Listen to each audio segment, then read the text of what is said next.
Radyo na! TV pa! LLI Bus 1808 Lucena, Alabang, mga kaibigan. Punuan ng mga pasahero ngayong araw ng Sabat.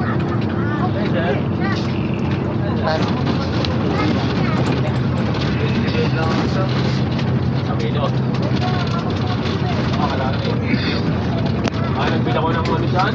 Saan na rin? Di ba guys? Yung biyabalo? Hindi na pa kaya ba? Joke? Sabi ko yung hito niya, hindi nga medyo malambot. Kasi malambot niya. Hindi medyo malambot. Sabi ni Kesa niya si Pare, di ba pwede kainin? Medyo malambot lang.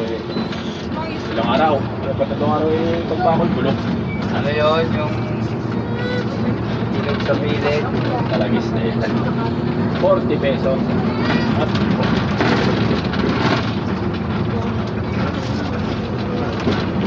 Saan kayo dumaan sa bayan?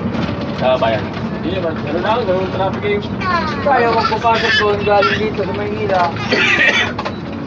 Naglalakad yung mga pasahero.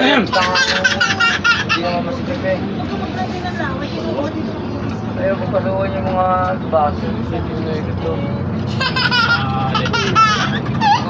Yung mga pasahero yung naglalakad. Yung maraming jeep. Kaya tricycle, ginagala ng tricycle. Nakakap. Para kumila ng tricycle. Kasi nga, dinala ng tricycle eh. Okay lang kung dinala ng tricycle. Sundo.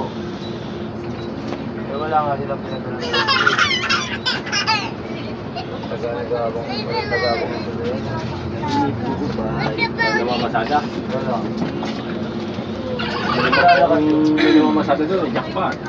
Eh wala nga silang tinawagan. Naglalakad nila yung pasahero papunta rin sa bayan. Layo-layo. Hindi naman sila pumapasok. Mahal dito umayos dito sa highway. 20 isa na. Ito.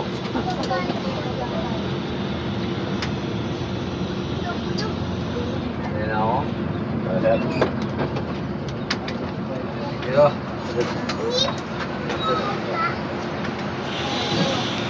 Joey Alba. Yan. Thank you. Joey, ano ba? 1808. Shout out sa napakasipag na bus inspector na si Kuya Ramil Almonte. At mga kaibigan po natin sa Jackliner at sa LLI Bus.